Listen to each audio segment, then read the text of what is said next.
Zach and Brandy here, Raise 'em Up Homestead, and just showing you what we're working on today. We have a few things going, and I'll just kind of fill you in. This is what daily life looks like on the homestead. So Zach, what are you working on?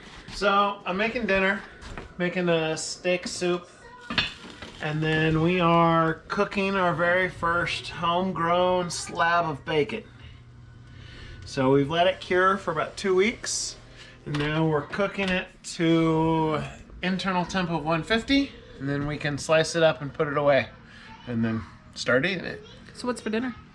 Dinner is steak soup, stew. I'm not sure exactly, but there's pork steaks in here, mushrooms, onion, some chives that Brandy picked from the yard, and then there's going to be potatoes and celery as well. Okay, so most of you probably don't know. I am not the only cook in the house. Zach, now that he is the homemaker and I am the breadwinner. I'm not the breadwinner. But he is doing almost all the cooking. So if you're on our Facebook page and you see bread or barbecuing and stuff, I would say 75% of the time it's him. Yeah. He's been getting into bread making. We bought a bunch of yeast and flour, and Yeah. he's been having fun with that. I am currently working on sourdough. So I have in here trying to let it rise, but it needs some more work. Zach, let's show them what you worked on yesterday. Oh, so we've got our countertop in and our sink set into place. I still need to do all the plumbing and then permanently affix it, but it's here and it's in place. So look at this beautiful, we still need to seal it because we're still living in our construction zone. It still gets used. But how do you guys think this will look? Black sink, black faucet, butcher block. It will not be stained. We're just gonna poly it. And then they're really dusty, but black cabinets. And then I want to do white subways and then some like lantern lighting over the windows. But so the countertops don't do themselves justice raw because you can't see all the pretty color. So we're gonna do, it's gonna add a little bit of a honey tone to it, but once we varnish it, the colors will come out a lot more than what they look like dry. yeah. So we tested the varnish last night on a piece that I'm turning into a cutting board that was this cutout. It's not wanting that. It looks amazing. So here in the next couple days, we'll get the application rollers and finish this countertop off. Yeah. So we want to match the colors of the flooring, which is why we're planing the wood that were on the walls, and they're just going to be polyurethane too, and so it'll really match the wood on the counter. And I think the whole vision of the black like farmhouse lights with the white tile and the black cabinets is going to look so good. So yeah. And then, as you can see, we still have a lot to do, but there's going to be cabinets all along those two walls and surrounding the stove. We're going to have a nice big island here. Yeah. But a lot of work left to do. We ended up getting the ceiling sheetrocked, and I gotta show off my clearance light fixture. I have another one I'm haggling Lowe's for, but it's gonna be real similar. It's gonna go over the island, but super cool. And then I am working on something outside. I'm building a new brooder box because we got babies. Lots of babies. Some that just hatched yesterday, some that are coming soon. Let me show you our new toy.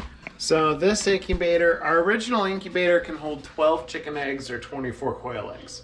So that's not very many, and we're not getting a real high fertilization rate. So we wanted to increase our capacity. So we bought this one off of Facebook Marketplace. It holds 41 chicken eggs, which right now we have quail eggs in there. But if we buy the correct trays, we can fit 120 quail egg in here. Yeah, because we're getting like 7 to 8 eggs. 10. 8 to 10? Jeez. Yeah. Do something with these because... We tried selling them. Nobody's buying. So I've been using them when I make bread. because they are really good for baking, but I can only use so many. Yeah. I mean, it does, so the ratio, I use 4 quail eggs for every chicken egg in the recipe. But still, most recipes only call for 2 to 3 eggs, so I'm using a day's worth of quail eggs. Mm-hmm. And so yesterday, this is where we got going on right now. So I've kicked them outside. We have some baby chicks that have feathers and stuff. They're just not ready for the coop yet. And then we got these cute little guys that just hatched yesterday. And there's one more trying to hatch in the incubator right now.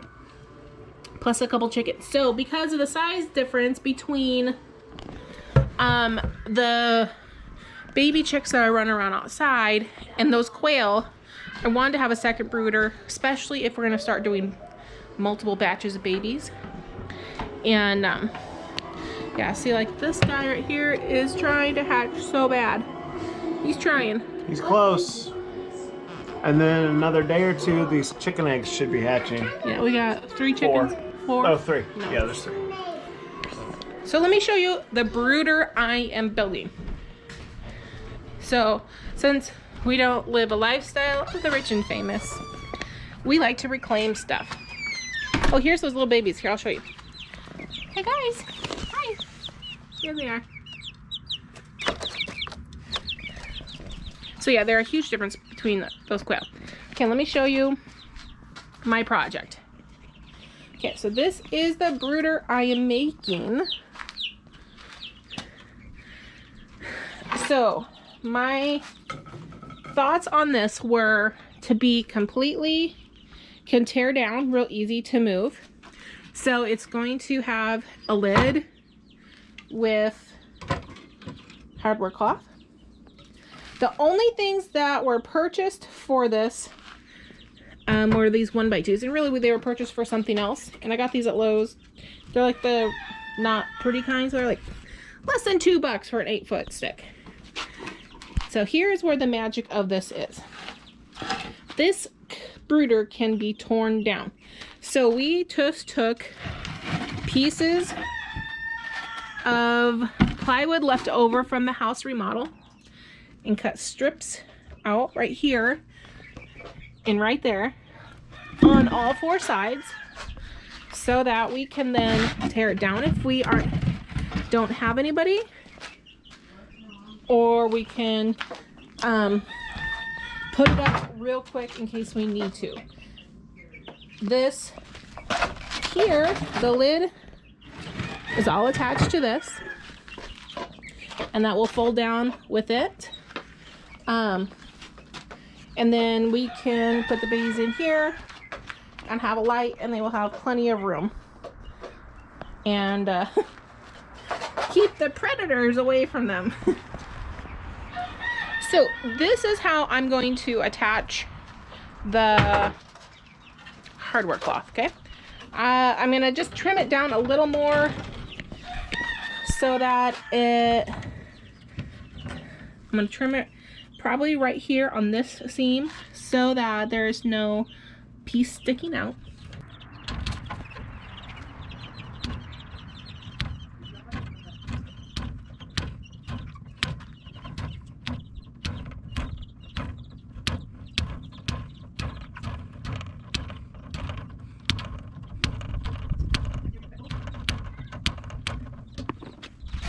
Then I'm going to take the rest of this piece right here and cut it down to fit right in there snugly, and then screw it in so that the hardware cloth is contained and secure.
Okay, so I'm gonna put that on right there. Let's get some screws.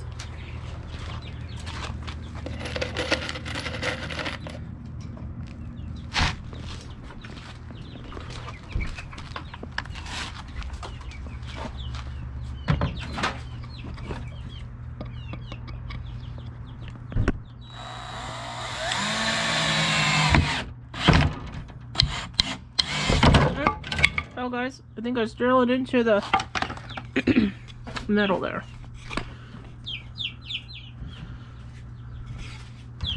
Try that again. Okay. That should be good.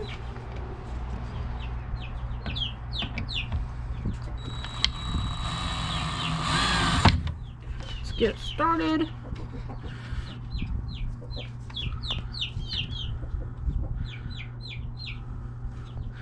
Let's go.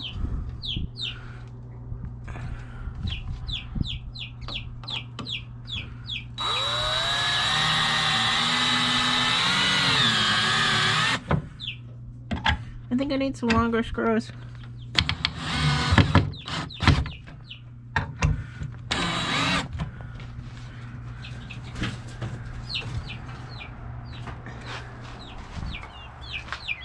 What's happening over here? Can you stop? There. You guys, this is Spot. Spot was hatched in our very first chicken egg hatching, and she was one of two. The second one died, but she is now a teenage mom to these other little babies. It's quite funny. She doesn't know how to be a mom because she's still a baby herself.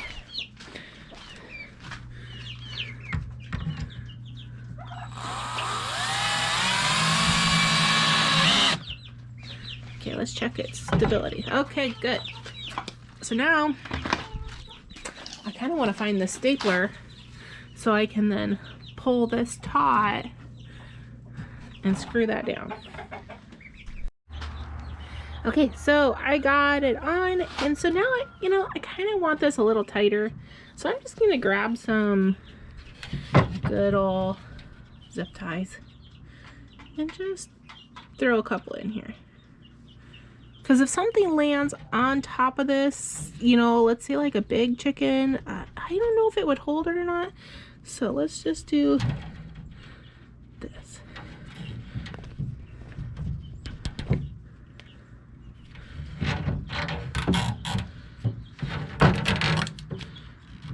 Zip ties are so handy. Okay, so I got one there. I think I'm just going to throw one in right there. All right, guys, we're done. So here we go. Here it is with its lid. Now I can take it apart and move it to where it needs to go without having any help. So that is a really quick, easy DIY build your own brooder if you need one at home. You can take it apart and store it in your garage so that if you only get chicks once a year, you have something. And then you can make it as long or wide or whatever dimensions that you want. Because sometimes like those steel tubs that people use, those are big and cumbersome and you need a lot of space. And then this, I think I'm gonna put it in the coop itself so that it's not in my house. But right now it's the one I have is in the house. So I will need this up and ready for those 42, you'll probably be closer to 20 some babies that hatch out of that large, what's that thing called? Incubator. Thank you. The incubator. So that's what we are up to. We're making bread, we're cooking food, making bacon, and building projects while working on our house all at the same time. So it's always a eventful day here, and we love sharing it with you, so can't wait for you to stick around. So thanks for following us, and I'll catch you on the next video. Bye! Bye!